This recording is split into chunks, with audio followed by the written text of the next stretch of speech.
আসসালামু আলাইকুম ওয়া রাহমাতুল্লাহ। আলহামদুলিল্লাহ আলহামদুলিল্লাহি রাব্বিল আলামিন আসসালাতু ওয়াসসালামু আলা রাসূলিল আমিন ওয়া আলা আলিহি ওয়া সাহবিহি আজমাইন।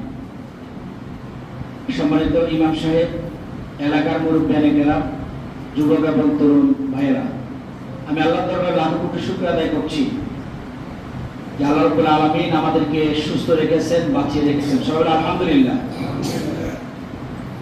দীর্ঘ 16টি বছর বাড়িতে ঘুমাতে পারিনি, আপনারা সকলে জানেন। মাঝে মধ্যে ঈদ শুধু নামাজটা পড়ে বাড়ি থেকে বের হয়ে গিয়েছে। সার্বিক বিষয়গুলো আপনারা জানেন, এটা বলার কোনো প্রয়োজন নেই। আল্লাহ রাব্বুল আলামিন বলছেন যে ওই ব্যক্তি পুরস্কার প্রাপ্ত হবে যে ব্যক্তি ধৈর্য ধারণ করেছে। আমরা ত্যাগের নজরা পেশ করেছি, ধৈর্য ধারণ করেছি, আল্লাহর কাছে কায়ামানো বাক্যে সবসময় দোয়া করেছে, আপনারা দোয়া করেছেন। এই জন্য আল্লাহ রাব্বুল আলামিন আমাদেরকে সুযোগ করে দিয়েছেন, আলহামদুলিল্লাহ। আমাদের চলার পথে কেউ আমাদের কষ্ট দিয়েছেন, জুলুমের শিকার করেছেন।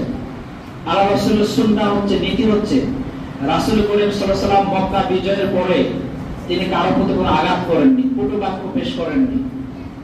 আজকে সারা দেশে জামাত ইসলামী, ইসলামী ছাত্র শিবির সব জায়গায় আপনারা দেখবেন যে মন্দির পাহারা দিচ্ছে, বিভিন্ন স্থাপনা পাহারা দিচ্ছে, আওয়ামী লীগের বড় বড় নেতার বাড়ি পাহারা দিচ্ছে। ঢাকায় আমরা অনেক আওয়ামী লীগের নেতার বাড়ি পাহারা দিচ্ছি, যাতে তারা আক্রমণের শিকার না হয়। তারা তো আমাদের মতো মানুষ, কি বলেন? সামগ্রিক ভাবে আমরা শান্তি চাই, কল্যাণ চাই, মানবতার মুক্তি চাই। আমি আপনি যে পক্ষই করি না কেন, যে দলে করি না কেন, আমি ইন্তেকাল করলে জানাজা দেওয়ার জন্য আপনারা আসবেন নাকি? আমার প্রতিপক্ষ যে দল করুক না কেন, তার জানাজা তো আমিও আসবো, আপনারা আসবেন নাকি? সুতরাং আমরা সকলে যেন মিলেমিশে শান্তিতে গ্রামে যেন বসবাস করতে পারি, এই নীতি হবে আমাদের মূলনীতি। পারব না সকলে ইনশাআল্লাহ? আমাদের মুরব্বীরা হচ্ছেন শ্রদ্ধার পাত্র। আমাদের কোন যুবক যদি বেয়াদবি করেন, আমরা মুরব্বীরা সেটা ব্যবস্থা গ্রহণ করব। আমাদের মুরব্বীরা যুবকদেরকে স্নেহের দৃষ্টিকোণ থেকে দেখবেন, তরুণদেরকে স্নেহের দৃষ্টিকোণ থেকে দেখবেন। আজকে সবচেয়ে বড় অভাব হচ্ছে নৈতিকতা, আজকে সবচেয়ে বড় অভাব হচ্ছে সদাচরণে, আজকে সবচেয়ে বড় অভাব হচ্ছে যে সন্তান মা বাবার কথা শুনতে চায় না। এই যে আমাদের মধ্যে চর্চা বাড়াতে হবে। আল্লাহ যেন আমাদের কবুল করে, সবাই আমিন।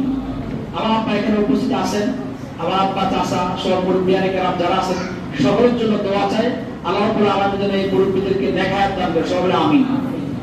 আমার জন্য আবারও দোয়া চেয়ে আপনারা অন্তরস্থল থেকে দোয়া করেন, সে বিশ্বাস করি। আবারও দোয়া করবেন। দেশ একটি ক্রান্তিক আলো অতিক্রম করছে, দেশের জন্য দোয়া করবেন। আপনারা জানেন যে আগস্ট মাসের 1 তারিখে জামাত ইসলামকে নিষিদ্ধ করা হয়েছে। 16টা বছর আমরা একদম নিষিদ্ধ ছিলাম, কিন্তু আমরা বিশ্বাস করি আল্লাহ যদি আমাদেরকে অনুকম্পা না করতেন, কোনোভাবে 5 দিনের ব্যবধানে আমরা আবার রাষ্ট্র ঘোষণা দিতে পারতাম না। কি কথা বলছে আসছেন? বিশ্বাস করতে হবে কার উপরে? আল্লাহর উপরে।